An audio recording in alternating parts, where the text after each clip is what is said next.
Duke Nukem 3D turns 30 this year, and it's still just as fun today as it was back then.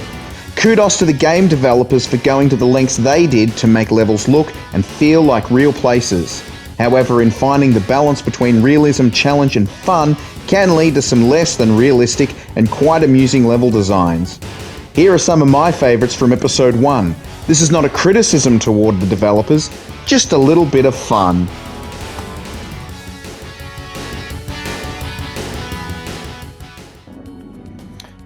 Right, I'm not sure why we have a carpeted bathroom. I don't know if you've ever been in a men's room before, but the amount of pee on the floor can be disturbing. And this would just be soaking right into this carpet.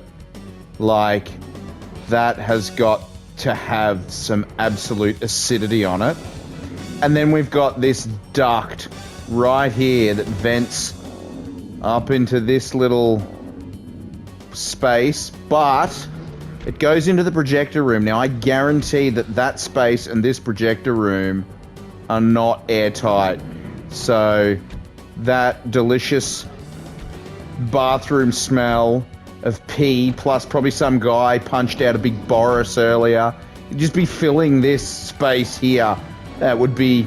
Imagine poor old mate coming to work and his eyes are just watering as he gets to the top of the stairs.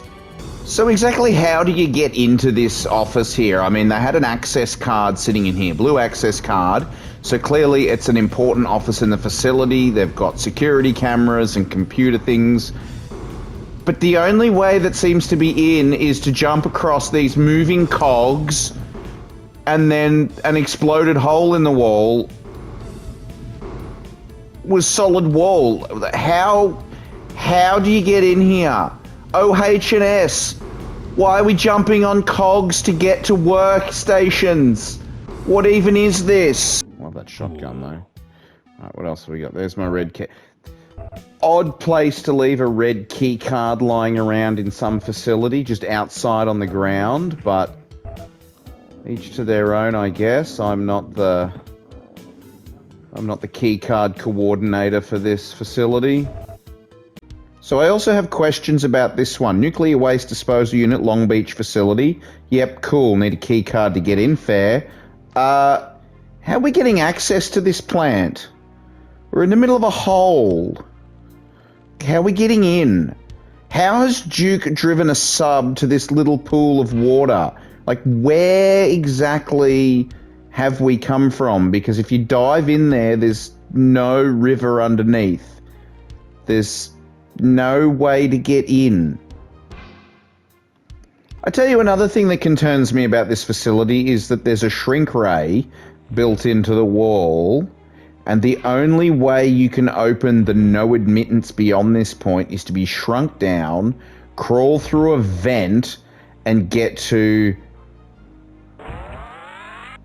a switch that's on the other side. I'm sure this is not OH&S approved. Like, there's no other way in here other than getting shrunk down to get rid of their emergency lock.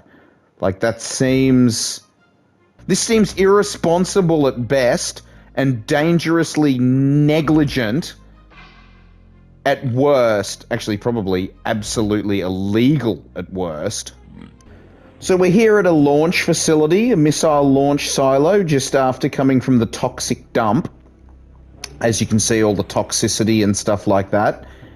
The only way through the little force field from this end, which, you know, there is an end here because they have a door, so clearly you're able to come through this way. The switch is in the toxic sludge. So, like, the stuff that kills you if you're not wearing protective gear, this is the only way from this side, where there's a door, to open the force field.